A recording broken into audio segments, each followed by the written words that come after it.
안녕하세요. 산정목교회 여러분, 하나님께서 은혜 주신 날입니다. 말씀으로 더욱더 큰 은혜가 나타나는 귀한 날 되기를 소망합니다.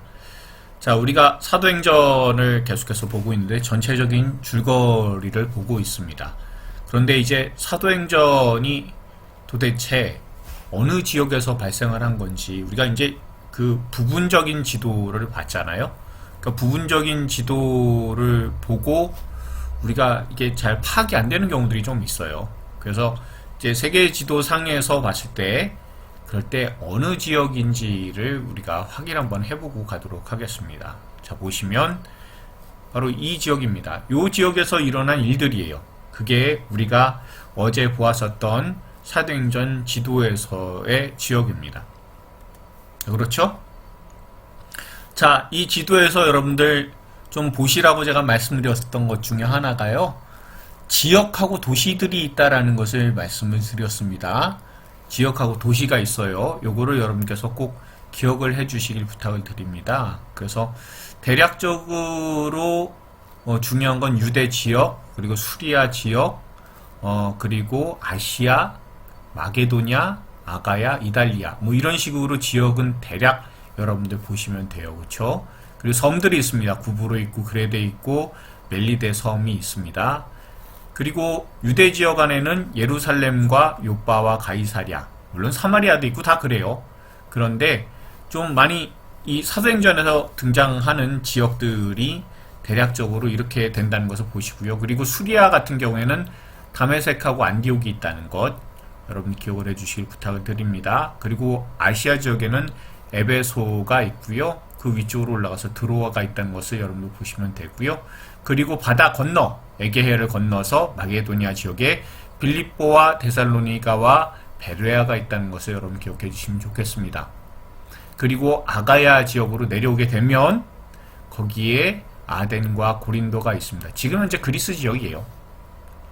자, 그리고 이 이오니아해를 넘어가게 되면요, 거기에 로마가 있다는 것까지 여러분이 기억해 주시면 대단히 좋겠습니다. 자, 이렇게 해서 대략적으로 사도행전에서 나타나는 지역하고 그 도시들을 좀 우리가 생각을 해보고요. 그리고 나서 말씀하고 항상 같이 가야 되잖아요. 그러니까 지도도 사실은 말씀하고 이렇게 같이 가야만 된다는 것, 그리고 그게 순차적으로 어떻게 돌아가고 있는지 우리가 파악한 대로 이 말씀을 보면 더욱더 은혜가 넘치고 또한 말씀도 더 가깝게 우리에게 다가오게 되고 그렇습니다. 자, 우리가 아는 대로요, 그 예루살렘에서 말씀이 왕성하게 되고 그리고 성도 수가 증가하게 된 게 유다와 사마리아고, 말씀이 흥왕하게 된 것이 바로 안디옥과 이방 지역, 그렇죠? 그리고 성도 수가 증가하게 되었다라는 것이 이제 아시아로 넘어가기 바로 직전 단계예요. 그리고 말씀이 흥왕하게 되었다, 이제 유럽, 에베소 같은 경우에는 제가 어제도 말씀을 드렸지만 이미 유럽 지역, 마게도냐와 아가야 지역을 돌고 나서 그리고 에베소에 거기 가서 이제 사도 바울이 사역을 하는 그런 상황입니다. 그리고 나중에 이 사도행전이 끝날 때 그때의 말씀이 전파가 담대히 이루어지고 있다는 것을 우리가 볼 수 있습니다. 그러니까 이렇게 지도를 중심으로 해서 말씀이 하나하나 성취되어 가는 것, 그러니까 예수님께서 말씀하신 것처럼 예루살렘과 온 유대와 사마리아와 땅 끝에 이르러 내 증인이 되리라 하신 이 말씀이 그대로 현실화되는 것, 거기에 대해서 사도행전이 많은 관심을 기울이고 있다는 것을 여러분들 기억을 하시면 가장 좋을 것입니다. 그래야 하나님께서 어떤 식으로 일을 하시는지 우리가 볼 수가 있잖아요. 그렇죠? 그래야 우리가 하나님의 말씀을 보면서 하나님께서 어떻게 역사하실 것인지를 기대하게 됩니다. 자, 사도행전을 하나하나 그 나타나는 순으로 해서 한번 보도록 하겠습니다. 자, 사도행전의 내용을 보시면요, 예수님의 승천과 오순절의 성령 강림에 관련된 것인데, 예수님께서 승천을 어디서 하셨냐라는 게 사실은 대단히 좀 그 복잡해요. 그러니까 이게 그 논란거리가 좀 있어요. 왜냐하면 그 우리가 아는 대로요, 이 베다니에서 예수님께서 승천을 하셨다라고 하는 것이 누가복음 24장 50절의 말씀입니다. 그렇죠? 자, 근데 이 베다니가요, 제가 이제 베다니 여기 찍지 않고 여기다 해놓은 이유가 이 감람산이 있거든요. 그러니까 제자들이 돌아온 곳이 감람산으로 사도행전에는 나와 있어요. 1장에는요. 그렇죠? 그러니까 감람산이 예수님께서 승천하신 곳이다 아니면 베단이다, 이게 이제 사실은 학자들 간에 말이 많은데, 근데 실제적으로 이 예루살렘의 성지순례를 하신 분들은 이해를 하신대요. 왜요? 이 감람산, 이게 나와 있잖아요. 이렇게 불룩하게. 그리고 요 끝자락쯤 동네에 베단이라는 거예요. 그러니까 감람산이라고 해도 맞고 베단이라고 해도 맞아요. 아시겠죠? 그러니까 이게 뭐 성경이 뭐가 좀 아구가 안 맞는 것 같다 이렇게 생각하시면 안 돼요. 왜냐하면 감람산이 이렇게 있으면 여기에 끝자락에 베다니 동네가 있어요. 그러니까 거기에서 예수님께서 승천을 하신 것으로 우리가 알 수가 있고요. 그리고 나서 사람들이 어디로 와요? 다락방으로 이동을 하게 되죠. 사도행전 1장 13절에 나온 대로. 그러니까 아마도 이렇게 이동을 했을 것입니다. 그래서 예수님께서 이제 성령 오실 것에 대해서 말씀을 하셨잖아요. 그리고 그것을 놓고 기도를 하고 있었던 상황이었다라는 것을 여러분 기억하시면 좋습니다. 그리고 여러분들 보셔야 되는 것은, 그러니까 예수님께서 승천하시고 성령께서 강림하신 그런 내용들이 다 어디냐면 사실은 다 예루살렘이에요. 그렇죠? 자, 예루살렘 안에서 거의 다 일어난, 예루살렘 주변에서 일어난 모든 일들이다라고 여러분 생각하시면 돼요. 그러니까 예수님께서 십자가에 달려서 그래서 장사되셨다가 부활하셨던 곳도 바로 예루살렘이고, 또한 거기에서 갈릴리로 가셨어요. 갈릴리로 올라가셨다가 다시 베다니에서 사람들에게 작별 인사하시고 올라가시게 되죠. 올라가시고 승천하시고, 그리고 거기에서 사람들은 마가의 다락방에 모여서 기도하게 됩니다. 물론 그 전에 하게 된 것은 그 가룟 유다의 그 자리를 다시 메꾸게 되죠. 마띠아를 선출하게 된다는 것을 우리가 잘 알고 있어요.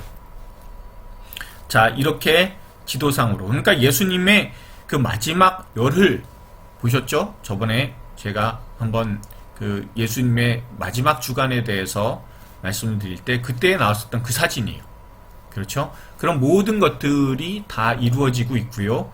결국에는 어디 엉뚱한 곳에서 예수님께서 승천하시고 또한 성령 강림이 이루어진 게 아니라 다 예루살렘에서 혹은 그 근방에서 이루어진 놀라운 사건이며, 또한 하나님께서 예루살렘이라는 지명을 통해서 역사하시고 함께 하시는 그런 이유가 있다면 그것은 다 하나님의 언약에 관련된 것이다. 그러니까 하나님께서 예루살렘에 거기에 마음을 드시고 눈을 끝까지 두고 계시는 이유는요, 여기에서 하나님의 일들, 하나님의 큰 일들, 그 구원의 역사들이 나타나기 때문이다라는 것을 말씀을 드립니다. 참고로요, 그 제가 여기에서 쓰고 있는 이제 시각 자료들이 있어요. 이 자료들은요, 제가 총신에서 공부를 할 때 교수님 이문범 교수님이 수업을 하신 게 있어요. 그 땅이 주는 복음이라고 해서 그때 수업 시간에 보았었던 그런 그 파워포인트 파일에 있는 그 사진들입니다. 거의 대부분이 그렇고요. 그리고 도표들도 거기서 제가 많이 갖고 오는 경우들이 있고요.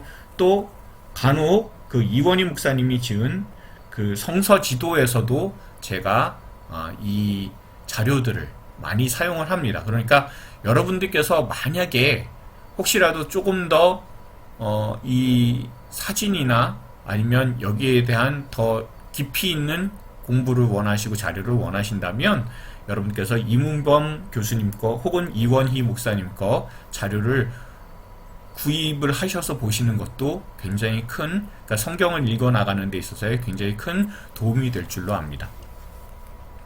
자, 그러면 마가다락방에서 그렇게 기도하고 있을 때 그때에 놀라운 일이 벌어졌습니다. 바로 성령께서 강림을 하시게 되죠. 자, 성령 강림하셨을 때의 그런 상황들을 여러분도 한번 보시면 이게 그냥 단순한 상황이 아니라 우선 제일 중요한 것은 그 절기가 가지고 있는 의미와 그때 어떤 일들이 신약에서 벌어지게 되었는지를 보시면 돼요. 자, 도표를 여러분들 보시는데요. 그 뭐가 있냐면 성경 명절이라고 가운데 있죠. 그쵸? 그리고 나서 주황색과 연두색으로 1, 2, 3, 4 이렇게 되어 있는 그 개월은요. 그 월은 그거는 양력이에요. 그리고 외부에 오렌지색과 노란색으로 이렇게 돌아가 있는 것, 이거는요, 그 유대력이에요. 유대 달력이에요. 그러니까 양력으로 따졌을 때와 또한 유대력으로 따졌을 때와의 차이가 있다는 거예요. 그러니까 유대력으로 1월이 어떻게 되냐면 3월부터 4월 그 사이쯤 돼요. 그러니까 1월 달에서 얼마 안 돼가지고 초실절 있다? 아니 1월 달에 무슨 겨울에 무슨 뭐 양식이 나와? 이렇게 생각하실 수 있지만 사실은 초실절쯤 되면은 그때는 이제 4월 달쯤 되는 거예요. 그렇죠? 우리나라하고 또 기후도 다르잖아요. 그러니까 이때는 이 사람들에게는 그 초실절과 같은 절기를 지키는 것, 그리고 그때에 열매가 나오는 게 가능합니다. 그거를 제가 말씀드리고 싶고요. 그리고 6월절이라고 하면은 그 유대력으로 1월 14일이에요. 자, 이때에 예수님께서 고난당하시고 십자가에 6월절 어린 양이 되셔서 돌아가셨잖아요. 그렇죠? 그리고 나서 이 사람들은 그 다음 날서부터 일주일 동안 무교절을 지키게 됩니다. 그런데 예수님께서는 6월절 날 돌아가시고 사흘 후에 부활하셨어요. 자, 그런 다음에 자, 1월 달에 6월절로부터 50일쯤 되는 날, 50일 되는 날이 오순절이에요. 777 혹은 맥추절이라고도 하는 날입니다. 그런데 예수님께서 부활하신 그 다음 날로부터 그리고 나서 이 땅에 40일 계셨잖아요. 그쵸? 자, 40일 동안 계셨다. 그리고 사흘 만에 부활하셨다. 그러면은 이게 어떤 상황이 되냐면 대략 열흘 안쪽으로 오순절이 있다라는 것을 의미합니다. 그렇죠? 자, 오순절이 있다라는 것은 그때의 777 맥추절. 그러니까 이때에 곡식을 거두는 시기라는 거예요. 다시 말하면 오순절이 갖고 있는 영적 의미가 뭐가 있냐면 이때 성령 강림을 하셨다라는 그런 의미는 결국에는 이때부터는 예수 믿는 사람들은 다 추수되는 그런 알곡이라는 뜻입니다. 그렇죠? 자, 그럼 예수님께서 왜 40일 동안이나 이 땅에 계셨는지 우리가 대략 이해할 수 있죠. 그래서 예수님께서도 말씀하셨잖아요. 몇 날이 못 되어서 너희가 성령 받을 것이라고. 말씀하신 그대로 성령께서 오셨습니다. 그리고 조금 더 구체적으로 말씀을 드리면요. 오늘 이 내용에서 이제 1월 달이 굉장히 중요한 달이에요. 유대력에 있어서. 그리고 또 딱 6개월 후인 7월 달도 대단히 중요한 달입니다. 왜요? 초막절 있잖아요. 대속죄일도 있고요. 그러니까 7월 1일부터 나팔을 불어대는 겁니다. 이 달은 굉장히 중요한 달, 거룩한 달이다 라는 것을 사람들에게 알려서 그래서 사람들이 거룩하게 성별되는, 그러니까 6개월에 한 번씩 중요한 절기가 반복이 되고 있다는 것을 여러분들 기억하시면 되겠습니다. 자, 나머지 수전절이나 불임절은요, 그 이후에 모세오경 이후에 나온 그런 절기다라는 것을 여러분들 잘 알고 계실 거예요. 제가 여러 번 이 부분에 대해서는 구약에서 말씀을 드렸던 내용입니다. 자, 그리고 나서요, 이때 사람들이 성령 받을 때 사람들이 어디에서 이제 왔는지를 한번 보여드릴게요. 자, 각각의 보시면 이 예루살렘에 여기저기서 온 사람들이 다 있어요. 우리가 사도행전 2장 9절부터 10절까지의 그런 내용들을 보시면 뭐 바데인, 메데인, 엘라민, 메소보다미아, 유대와 갑바도기아, 본도와 아시아, 부르기와 밤빌리아, 애굽 및 구레네에 가까운 리비아, 그리고 로마, 그리고 그레데인, 아라비아인 이렇게 쭉 등장을 하고 있잖아요. 자, 이 사람들이 성령을 받고 나서 각각의 난곳방언을 얘기를 하고 있는데 근데 말이 다 통하는 그런 상황인 거예요. 얼마나 놀랍습니까? 이것을 보면서 사람들이 너무나 놀라서 세술에 취했다라고 이야기를 하잖아요. 제가 이 지도를 보여드린 이유는요, 정말 먼 곳에서 사람들이 모여들었다라는 거예요. 그냥 어느 한순간 예루살렘에 있는 사람들에게만 방언이 있는 것이 아니라 각각의 모든 사람들이 모여서 말이 통하게 되었다라는 거예요. 여러분, 이 내용을 보시게 되면요, 정말 놀라운 일 아닙니까? 성령께서 임하실 때의 내용들 보시면 급하게 바람 소리가 나고 그 다음에 불의 혀가 갈라지는 것이 각 사람들에게 임했다라고 되어 있어요. 여러분, 불이라고 했을 때는요, 성경에서는 그냥 단순히 태운다라는 그런 이미지로 끝나지 않습니다. 물론 불이라는 것은 하나님께서 광야에 이스라엘 백성들을 데리고 다니시면서 그러면서 낮에는 구름 기둥, 밤에는 불 기둥이기 때문에 불이라는 것은 하나님의 임재의 상징이기도 하고요. 그리고 모세가 그 십계명을 받기 위해서 시내산에 올라가고 그랬을 때 그때 하나님께서 임하실 때 불로 임하시죠. 그렇죠? 하나님의 권능이 나타날 때는 항상 불과 함께 가고 있습니다. 여러분, 왜 불이 중요하냐면요, 이거를 제사의 이미지로 보셔야 되는 게, 이 제사는 태우는 거잖아요. 태울 때 뭘 태웁니까? 희생물을 태워요. 그러나 희생물에게는 모두가 다 이렇게 안수를 한 상황이다라고 보시면 돼요. 그럼 내 죄를 태운다라고 보시면 되는 겁니다.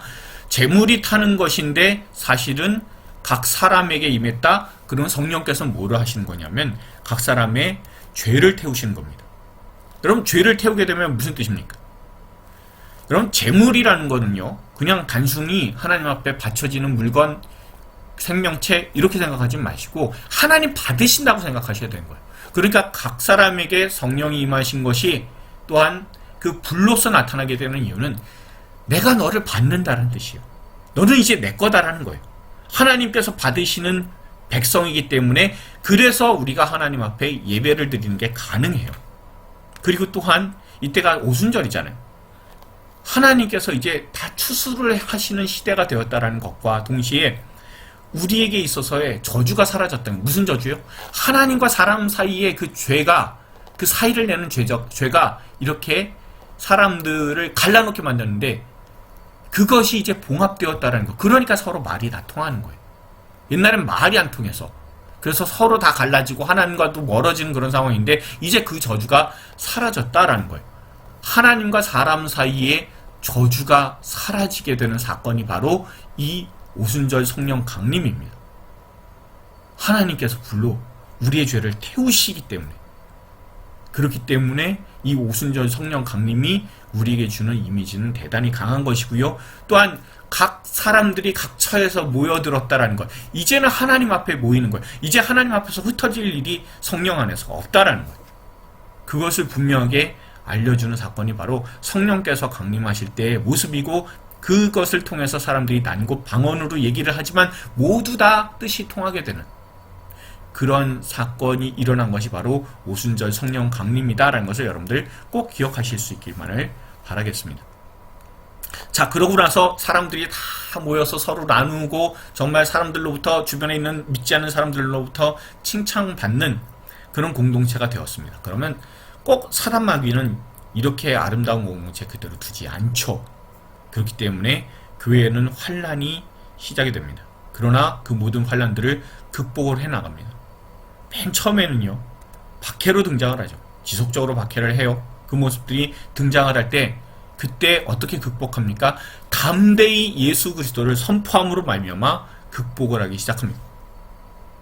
또한 내부에 부패 문제가 생겼습니다. 아나니아와 삽비라 문제입니다. 여러분, 아나니아 삽비라 안 드린 것도 아니고 뭐 조금 속였다고 사는 너무하신 거 아니야? 이렇게 생각하실 수가 있어요. 저도 옛날에 어렸을 때 그렇게 생각한 적이 있었습니다. 그런데 이것은요, 이런 과거의 사건들 한번 보시면 돼요. 우선요, 아간이 있죠. 여호수아서 7장에 나오는 아간이 은과 금과 신할산 외투를 훔쳐서 자기 장막 밑에다 감췄어요. 그렇죠? 그것으로 따졌을 때는 이게 무슨 죽을 일인가 싶기도 해요. 어떻게 보면 야, 그거 훔쳤다고 사람 죽이면은 하나님 앞에서 살아갈 사람 아무도 없겠다, 야, 이렇게 생각하죠. 물론 맞습니다. 그러나 하나님께서 말씀하셨잖아요. 하나님과 약속한 거잖아요. 근데 약속을 어겼습니다. 그리고 이거는요, 절도잖아요. 그쵸? 아니, 되게 불쌍히 이렇게 생각하시지 마시고 절도예요. 또한 사울이 있습니다. 사울 왕이요.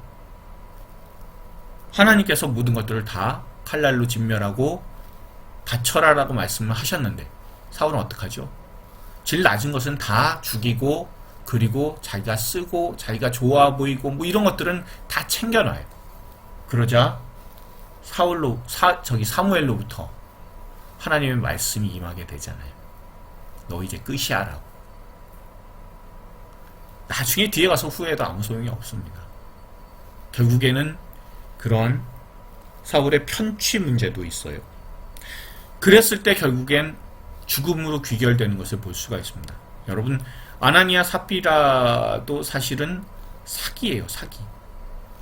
그러면 지금까지 말씀드린 절도나 편취나 사기, 이 부분들은 세상에서도 중죄예요.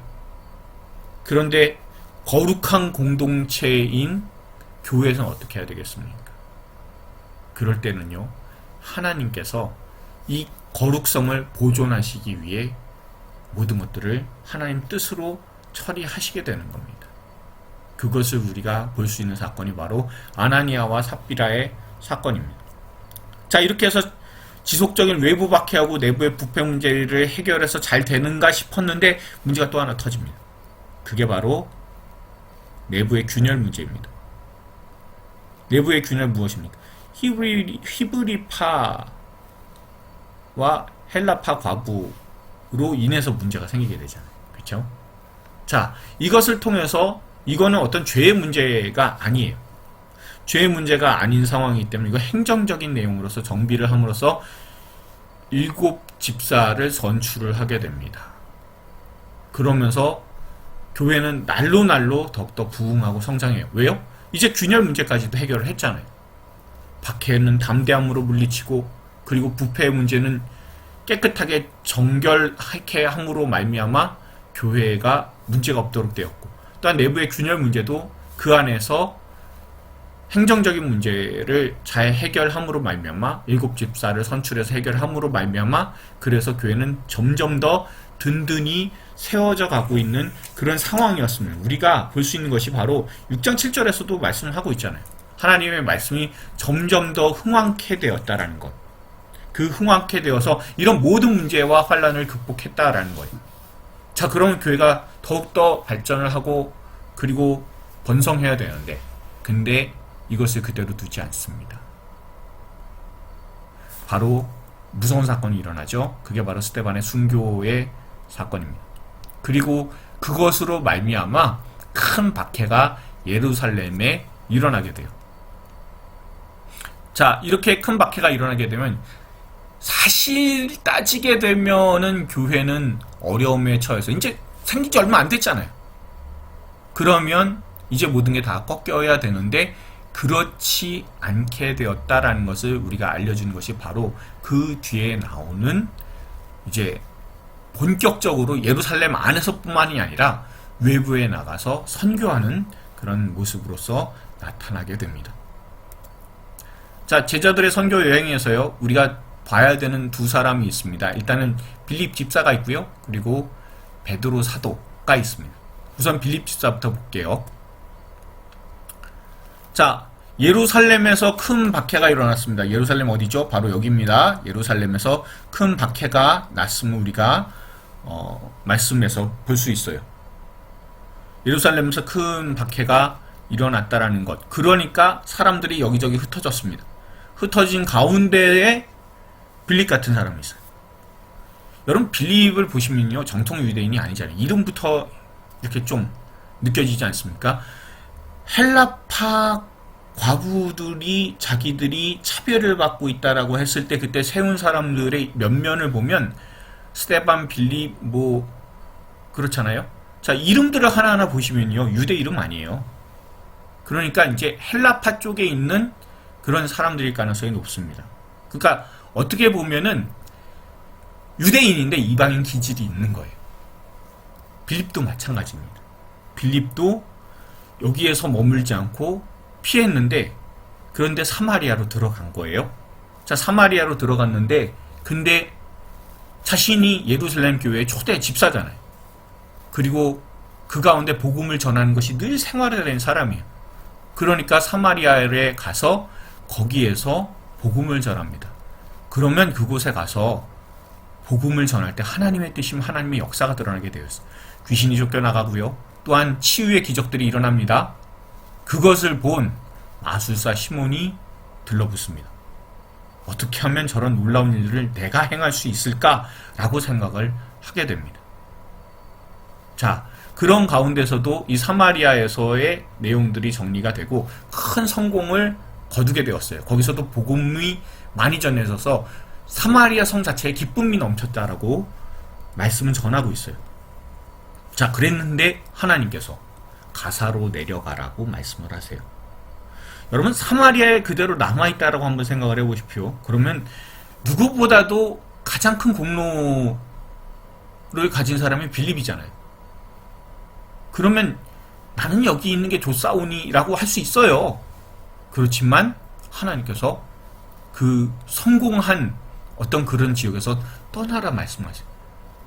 야, 얼마나 그 마음이 좀 그랬을까라는 생각을 가지기도 합니다. 그러나 빌립 집사는 그런 것에 연연하지 않았던 것 같아요. 말씀이 있자마자 또한 이동을 하게 됩니다. 자, 가서 에디오피아 내시에게 전도를 하게 되는 사건이 있죠. 여러분, 가사로 내려가는 길이라는 것을 여러분들 보시면요, 길이 도대체 어떻게 생겼는지 제가 한번 보여드릴게요. 야, 삭막하지 않습니까? 여기에서 뭐 누구한테 전도할 수 있을 것이라고 생각할 수도 없어요. 지금도 이런데 옛날에 어땠을까 생각합니다. 이렇게 삭막한 곳으로 내려가고 있는데, 그런데 거기에 마침 성경을 읽는 사람이다. 성경도 놀랍게도 이사야서의 고난받는 종에 대한 그런 말씀입니다. 이 에디오피아 여왕 간다게의 국고를 맡은 내시는요, 경제부총리죠. 말씀을 읽는데 너무나 답답한 거예요. 알고 싶어요. 근데 알려주는 사람이 없대요. 그런데 그걸 아는 전문가인 빌립이 나타났습니다. 그래서 말씀을 전해주고 마침 그곳에 물가가 있어서 거기에서 세례를 받게 됩니다. 그렇게 전도를 하고 나서 어디로 가요? 아소도로 가게 됩니다. 그리고 여기에서도 복음을 전해요. 그러니까 사마리아에 들어가서 복음을 전하러 들어간 것은 아니었을 거예요. 그러나 자신이 늘 복음을 전하는 사람이었기 때문에 사마리아에 들어가서 복음을 전하고요. 또한 아소도에서도 복음을 전하게 됩니다. 여기에서만 복음을 전한 것으로 끝나지 않고요. 가이사랴까지 이동을 하게 되어 거기에서 머물게 돼요. 그런데 이 가이사랴에서요, 나중에 어떤 일이 있게 되냐면, 사도 바울이 3차 선교 여행을 다 한 후에 가이사랴에 들어오게 돼서 빌립을 만나게 됩니다. 이때 사울은 3차 선교 여행 한 다음에 그 다음에 이제 예루살렘에 올라가게 돼요. 체포되게 돼요. 그러나 그 모든 것 가운데서 하나님께서 이렇게 준비하게 하셔서, 그래서 얼마나 그 빌립 집사가 자기의 딸들도 예언하는 딸들이죠. 그리고 또한 계속해서 복음 전해온 사람이죠. 그러니까 여기저기 다니면서 계속해서 복음을 전할 수 있는, 전해 왔었던 그런 사도 바울을 가장 많이 이해해 줄 수 있고 격려해 줄 수 있는 사람 아니었을까 저는 생각을 해요. 그러니까 하나님께서 이렇게 너무나 놀랍게 준비하신 거예요. 이렇게 준비를 계속해서 하게 하심으로 말미암아서, 그래서 복음 전했었던, 열심히 수고로 달려왔었던 사람들끼리 서로 은혜를 나누는 귀중한 시간을 저는 가졌을 거라고 생각을 합니다. 이렇게 하나님께서는 놀랍게도 예비하시고 준비하시는 그런 하나님이시다. 여호와 이레의 하나님이시다라는 것을 우리가 깨닫게 돼요. 자, 빌립 집사가 이렇게 선교 여행을 하게 되었을 때 이거랑 또한 비슷한 그런 경로를 가지고 있는 사람이 바로 사도 베드로입니다. 지역을 여러분들 잘 보십시오. 예, 지역을 여러분들 보시면 큰 차이가 없어요. 자, 시작을 할 때는 예루살렘에서 큰 박해가 일어나서, 그래서 빌립 집사가 사마리아로 이동을 했어요. 거기에 사마리아 사람들에게 복음이 전파가 되고 많은 사람들이 복음을 믿게 되었다는 소식이 예루살렘 교회에 들리기 시작합니다. 그러니까 어떻게 해요? 빌립의 전도 결과로 인해서 베드로하고 요한이 이동을 하게 됩니다. 사마리아로. 자, 그런데 여기에 들러붙은 사람 하나 있다 그랬죠? 여러분들 왼쪽하고 잘 비교를 해보세요. 마술사 시몬이 들러붙습니다. 근데 마술사 시몬은요, 그냥 단순히 마술 이렇게 하는 정도가 아니라 어느 정도로 생각을 하시냐면, 지금도 그 마술사 시몬에 대한 그런 비석이 발견될 정도로 가니까 그 당시에 대단히 유명했었던 사람이에요. 주술사로서 굉장히 유명했었던 사람입니다. 그런 놀라운 그런 사람이 성령의 역사로 말미암아서 혹하고 그래서 왔다는 것은, 그것은 성령의 역사가 너무나 놀랍다라는 것을 우리가 알 수가 있어요. 그런데 마술사 시몬이 접근을 한 것은 성령의 능력만 있으면 되는 거라고 생각을 했어요. 그래서 자기가 무슨 유익을 구하려고 그렇게 오니까 결국엔 사도 베드로가 너는 제대로 된 사람이 아니라고, 그래서 그 마술사 시몬을 꾸짖게 됩니다. 그러니까 그 사마리아 지역에 이제 교회가 형성이 되었을 때 이 악한 부분들, 부패할 수 있는 부분들을 하나님께서 사도 베드로를 통해서 이렇게 끊어내게끔 하셨다라는 것을 우리가 알 수가 있습니다. 자, 그리고 나서요, 꾸짖고 나서 사마리아에서 그냥 예루살렘에 돌아오지 않고 사도 베드로는 여러 마을을 다니면서 전도하면서 예루살렘으로 복귀하게 됩니다. 자, 그러다가요, 사도 베드로가 다시 이동을 하게 됩니다. 루따로 이동을 해서요, 거기서 중병에 걸린 애니야를 고치게 되죠. 여기서 보게 되면요, 하나님께서는요, 정말 성실히 하나님의 백성으로서 살아간 사람들을 그냥 내버려 두지 않으십니다. 그래서 중병에 걸린 애니야를 하나님께서 고쳐주시고, 또한 그 다음에 요바로 이동을 하게 하셔서요, 그 요바에서요 죽었잖아요. 다비다라고 하는 도르가가 살아나게 됩니다. 사도 베드로를 통해서요. 자, 그리고 사도 베드로가 어디에서 유숙하고 있었냐면 요바라는 곳에서 무두장이 시몬 집에서 유숙하고 있었다라고 나와요. 여러분, 무두장이가 뭐냐면 여러분 잘 아시는 것처럼 가죽 가공업자예요.